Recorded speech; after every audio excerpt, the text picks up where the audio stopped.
How's it going there, guys? In this video we're going to be taking a look at this device on my side right here, the Dwarf 3 Smart Telescope by Dwarf Labs. Now this was sent over for review by Dwarf Labs, so I want to say thank you to those guys straight away. They are currently available, but quite hard to get hold of, I will say that right now, due to demand.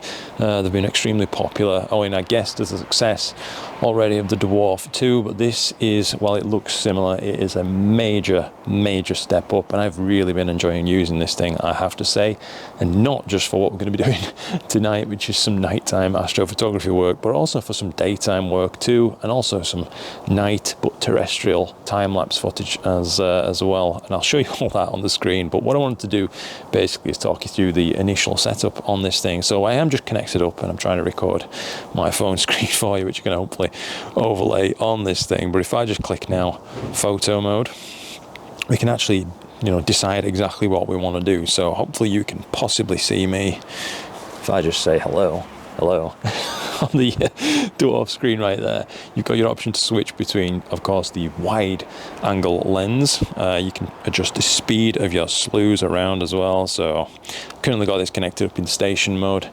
rather than direct, as I am going to have to go inside in a while because it's bloody freezing. But you can slew around quite easily. You've got your option of, like a digital touchpad or the traditional hand control, that kind of thing.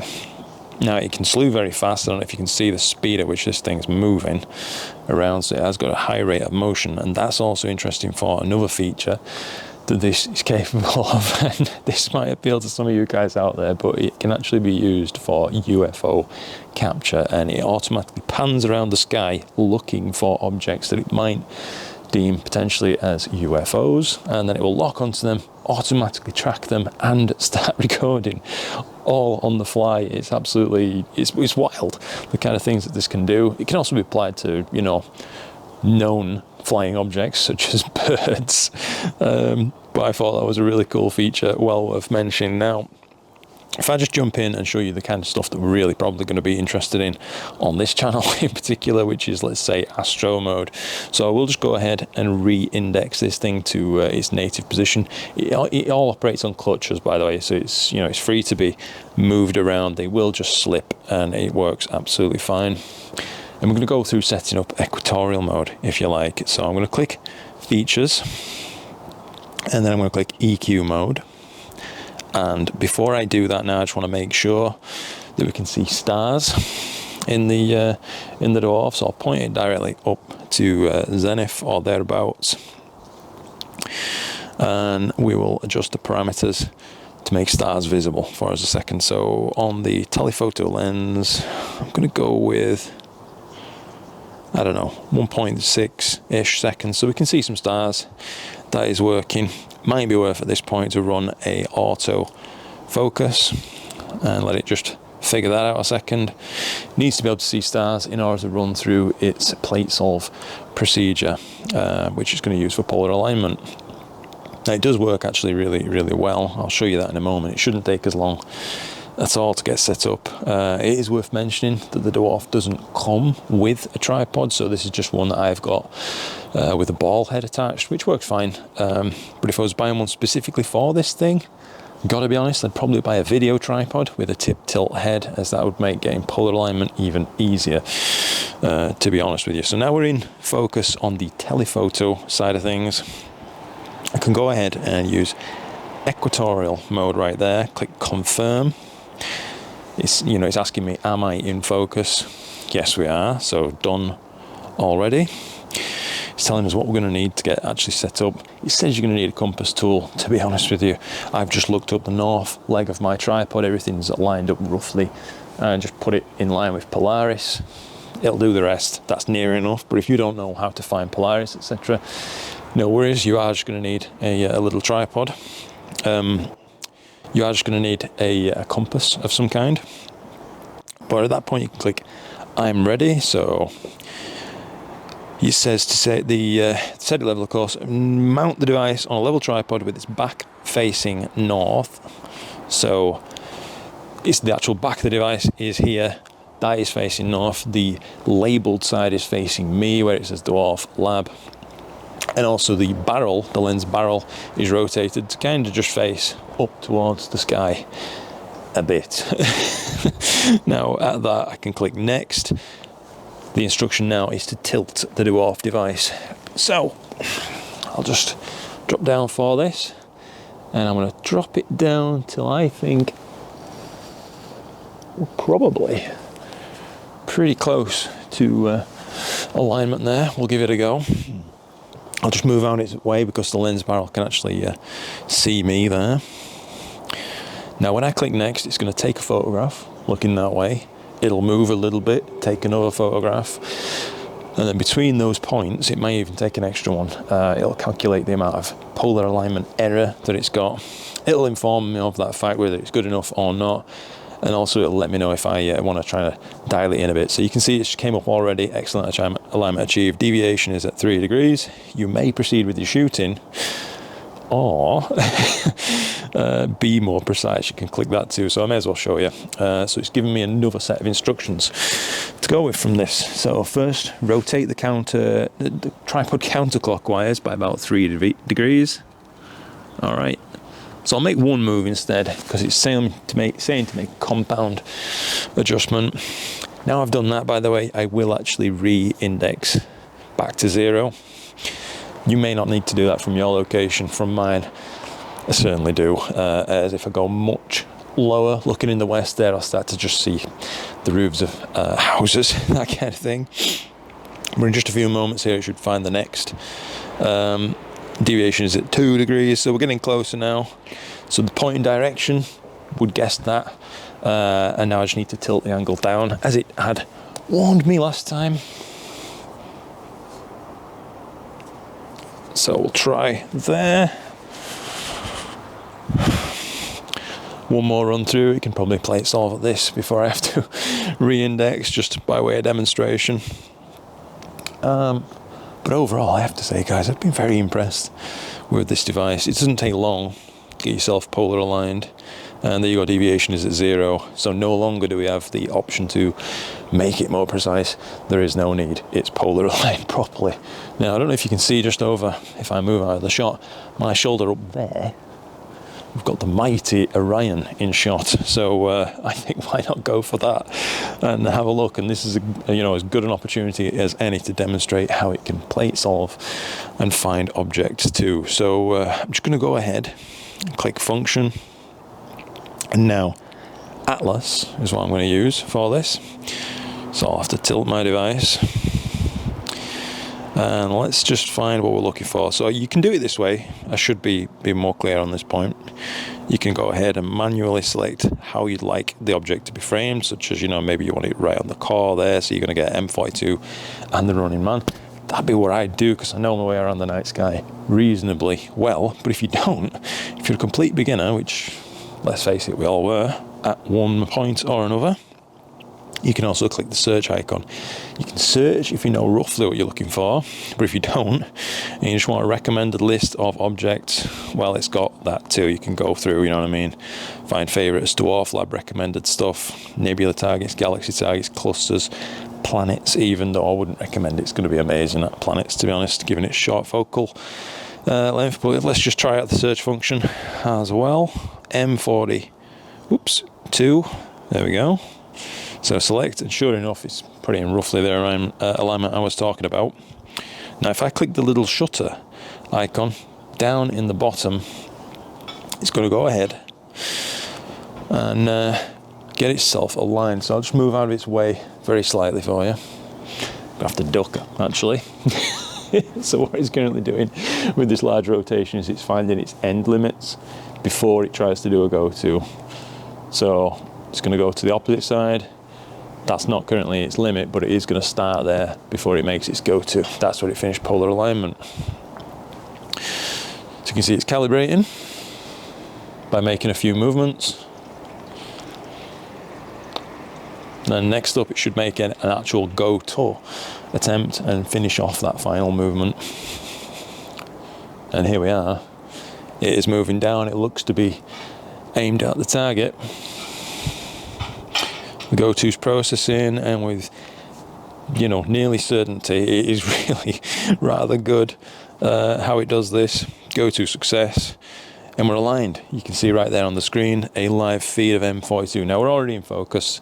It's absolutely fine. I think it's worth talking for a moment about focus though, as if I had one minor gripe about this device, it would be that sometimes you have to try and focus it a couple of times before it actually really nails it. I'm sure this is going to be sorted in an upcoming firmware update or something like that, but yeah, for me, I haven't had 100% success rate with focus on this thing. To be fair to it though, neither have I had on either of the Seestars. They're good, they're all good, but not completely perfect every single time with focus. That's why sometimes I do recommend, if you have one, a bind-off mask accessory. That kind of thing can really save you some time if you just want to get up and running and make sure you're in crisp focus with things like this. Right guys, so we've gone ahead and got ourselves aligned on M42, and now I'm going to go and choose one of my preset gains. So this is a gain and exposure length combination. In my case, I'm going to go with full 4K resolution, if you will, 60 gain, 30-second exposure. It can absolutely do longer than 30-second exposures, but we're dealing with an incredibly bright moon tonight, so I'm worried about, you know, washing out the sensor completely. To try and combat that a little bit as well, I am actually going to use the duo-band filter for this. If the moon was down, I'd probably favour the astro filter for this kind of target, but in my case right now, it is very much not. So we're going to go with duo-band filter on this thing, and the temperature matched dark, which is close enough to the internal temperature of the Dwarf. It's by no means 16 degrees out here. It's absolutely freezing. It's about -6. But the Dwarf is going to be a lot warmer than ambient, which is good for keeping dew off it, by the way, as well. But it does temperature match darks, and also it talks you through, start to finish, how to capture good darks too, which is, I think, a really neat feature. It involves going and getting the solar sunglasses that it has, popping those on the end, putting it in the kind of stowed, closed position, and then letting it do its thing for a few moments. However long you actually want to shoot for. Now, this should be just initializing, and then it'll get itself up and running and taking its first exposure very shortly. So we'll check in a few minutes time and see how it did. Well then guys, as you can maybe hopefully see, the first exposure is finished, and wow, you know, there you have it. The core of Orion is of course incredibly bright, so it would probably benefit from being a lower gain setting for this object, but it is what it is at this point. We'll just settle and let it do its thing. But you can also have access to curves directly from here, so if you think it just needs a little down bend, or even the traditional S curve kind of thing, it's all doable just with on-screen controls. And you can also manipulate the data after the fact. It will save all the individual files, of course, for you, so you can go ahead and stack them up afterwards using whatever program you like to stack with usually, which I think is a really neat feature. I have processed some of its just standard outputs, and I've found them to be really, you know, quite easy to manipulate, but they aren't linear. So my friend Queeve the Laser Geek has also looked at one of these telescopes, and he picked up on this too. The output, the stacked output, should I say, is non-linear. So if you want to use any particular types of processing methods that require your data to be in a completely linear state, then you are going to need to stack up yourself manually. So just so you know about that. But the stretched data, the non-linear data, is perfectly processable as long as you just meter your expectations very slightly. But as you can see now, we're cracking on. We've got 4 exposures coming. It's stacked all 4. As I talked about earlier, it's got a very, very high keep rate as the Dwarf. I will say its tracking is very accurate. 30 seconds is not challenging for it whatsoever, to be honest with you. If you've taken a few moments and got a really good polar alignment, 60 seconds has a very, very high keep rate too. And probably if they introduce it at some point, even longer, I'm sure would also be doable. But again, like I say, with this, the sensor that's in this thing has an incredibly low read noise profile, so You don't really need to chase extremely long exposures anyway, all things said and done. 30 seconds has been my chosen exposure for a lot of stuff, as it simply gets you a lot of frames to work with after not very long, and I like that myself. But I have been using this a lot. I've got lots and lots of different shots that I can take you through. We'll pick up the rest of this, I reckon, along with this image, back in the observatory where it's a little bit warmer, as I'm absolutely perishing out here. Alright guys, so I'm back inside now, and I'm going to take the opportunity while the Dwarf is outside shooting M42 to talk to you about its features in here, just using the website, as I think it's a pretty good site and it's pretty feature packed itself as it happens. So the price is available on here, as is the current lead time.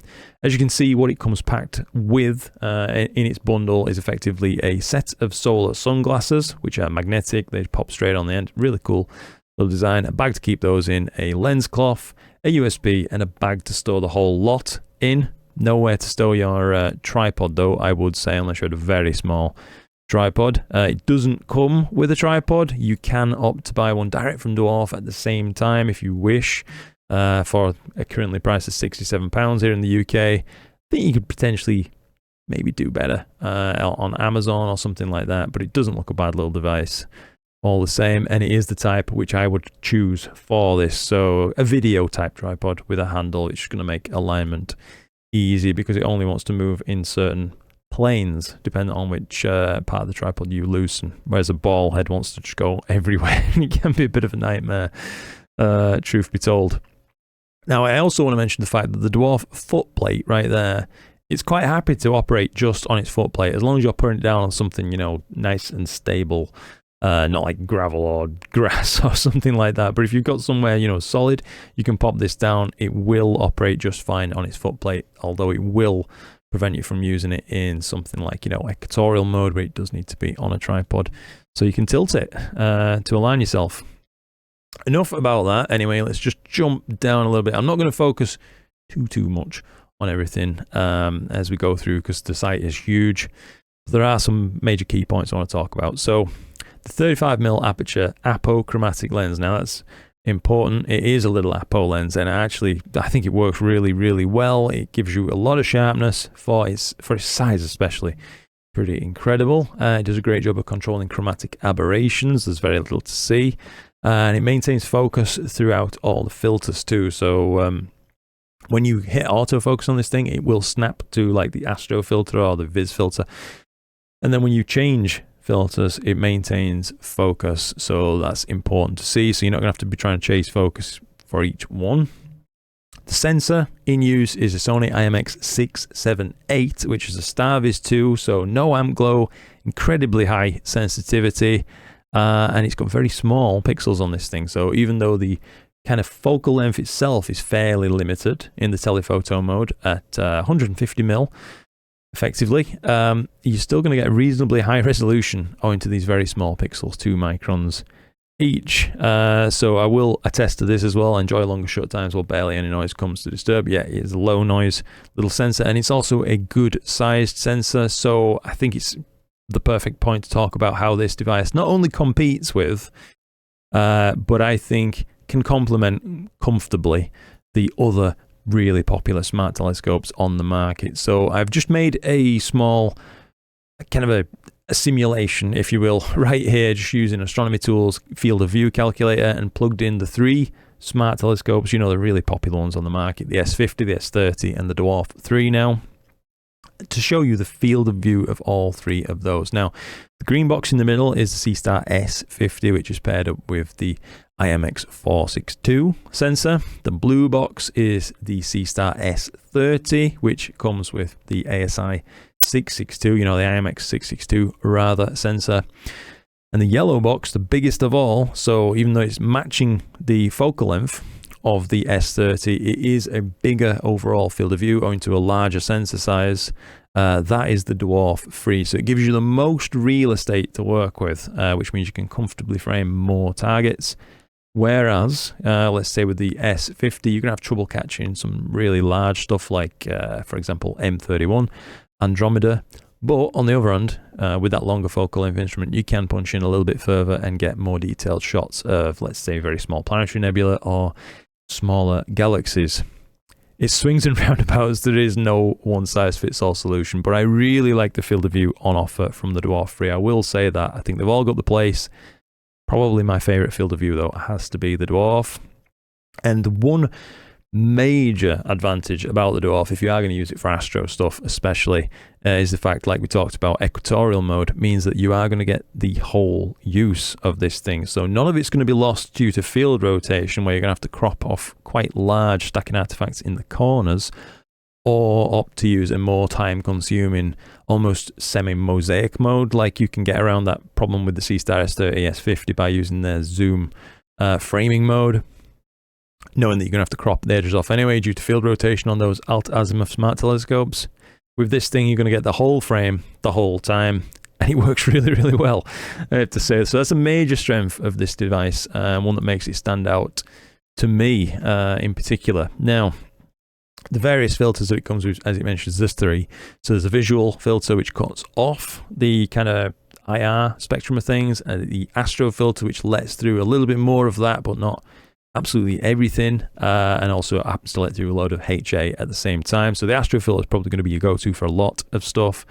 And then the dual band filter, if you're shooting pure emission nebulae, that sort of thing, supernova remnants, probably going to want to opt to use the dual band filter most of the time, unless you live under exceptionally good skies, in which case probably back to the astro filter and get a broader spectrum to work with. But it tells you right here about the wavelengths that thing works with. It outputs in 4 image formats if you should wish. I think I've just got it set to save as TIFFs mainly, and that's about it.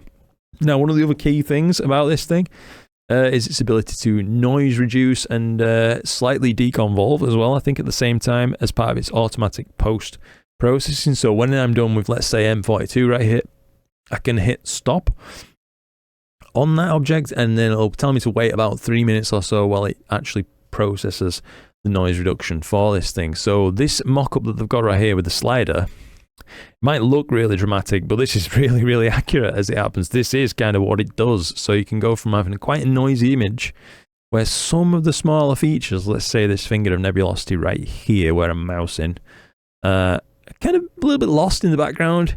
It can do a really good job of bringing them out just because its noise reduction algorithm is so effective. And as I mentioned, I think it does deconvolve a little bit and alter the stellar profiles of some of the very small stars. Not in a damaging way. I think it certainly adds to the image. But that's me. That's me, and I just thought I'd mention it to you and tell you about that feature. I'm really on board with this kind of thing. I think it's great, and anything that lowers the barriers of entry to astrophotography and gets more people involved in our bloody wonderful hobby, the better. And I think these devices serve that purpose wonderfully. And even someone like me who's got I've got more gear than I could possibly ever use, I still find myself wanting to use this thing sometimes. So that should say something to you. And it's been the same for all the smart telescopes I've had, actually. They're very enjoyable. You can make a plan mode up. My friend Queeve talks about this in much greater detail on his video, where he actually makes a lot of use of this thing. So he'll set up the Dwarf, polar align it, and then just make a plan and leave it running while he does other things. That's absolutely perfect. So, you know, you can shoot one target for a while, switch, later on, switch, and then park. Really neat. Of course, we can do solar with it, etc. NFC, so when you're connecting up your Dwarf, it's very easy. It's incredibly easy to connect, as it's just demonstrated there. Just like you're paying with your phone, you know, acting like it's a card. Hold your phone to the edge of the ring right there, and it connects up very, very quickly and easily. Overall, I'm really, really impressed. Now, this is something interesting. This has just prompted my memory. While exploring the features that this thing can do, it came up with something that surprised me a little bit, but I thought it was actually a really interesting feature that I might try out for some fun. It's got auto capture and tracking. So you can use that, as it's demonstrating here, for like terrestrial objects such as, you know, birds and things like that in flight, where it will find them, track them, record them as long as it can, which I think is incredible that you can get telescopes that'll do this automatically. But it has a dedicated UFO mode too, so you can actually choose to, you know, look at one location and lock it there, and it'll wait for something to come into the field of view, then trigger a recording and tracking. Or you can have it auto scanning, where it will look around itself at the available sky for something to track and shoot that's a UFO. So it's going to make you lots of little recordings there that you can then go through later and decide if you found extraterrestrial life or not. All jokes aside, I think it's a really cool feature, and I like the fact that they've added it. It is capable of panoramas, it is capable of time lapses too. I had a lot of fun just recently. We had some quite heavy snowfall, as it happens, here for the UK at least, and I decided to set up the Dwarf just in my windowsill while I was in bed, and I watched the snow falling on my tablet, and let the Dwarf take a time lapse, and I really enjoyed myself with that, to be honest, as sad as that sounds. But yeah, that was another little feature that I enjoyed with it. So overall, there is one other thing I want to touch upon actually before we go off. I really do want to talk about this. The battery life is excellent. So upon first use, when you first connect, mine was showing very high battery, so I used it that first night. It seemed to go down really quickly. Don't know what that was about. It probably wasn't aware of its own charge state at that point, but it's calibrated itself completely after its first full charge. So I plugged it in that night, let it charge up fully, and then the next time I used it, the battery seemed to last forever. It really did. We're talking like 6 hours or something daft like that. It just lasted and lasted. So that's good to see. You might want to take a portable power pack somewhere if you're going to be imaging for 10 hours or something silly like that. But, well, it's not silly, is it, if that's what you're going to do? But in most scenarios, the Dwarf's inbuilt battery is going to be more than enough. Very impressed with it. So, yeah, I'm going to talk you through now a couple of the images that I've taken. I have taken more, but I also want to touch upon the fact that the auto processing, how that works. So you can see this image is incredibly low noise. It has lost a little bit of detail maybe, but it's not bad at all. This is just 50 minutes with the visual filter, I think, on the horse head and flame. You can see a little bit of the background HA up there still popping through. I then took that same file, stretched as it was, and then worked on it a little bit in pixinsight. Nothing crazy, just to be in the spirit of things. But I did open it up in pixinsight and apply a little bit of processing and came up with this after just 3 minutes, 2 minutes, or something like that of tweaks.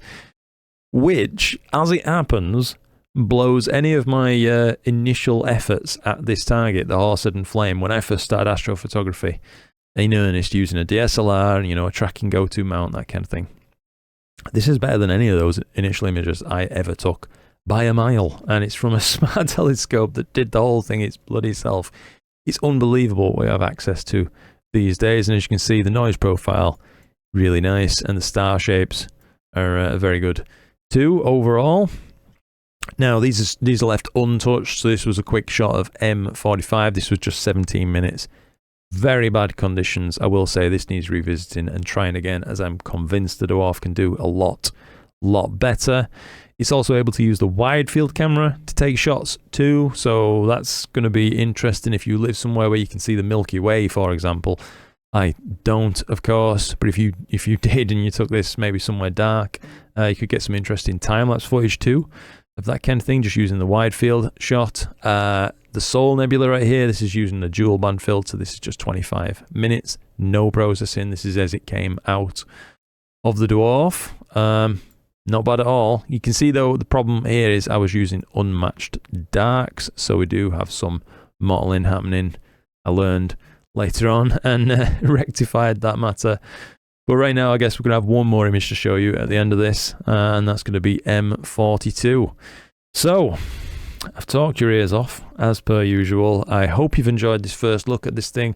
I'm probably going to go ahead at some point and pit this up against the, the S50, the S30, and, have a bit of a shootout on one of these nights. I reckon that could be something fun to do. Just maybe need to wait for it to warm up just a little bit, as this cold snap has been a bit much for a country that doesn't typically get extremely cold weather. It came as a bit of a surprise for us.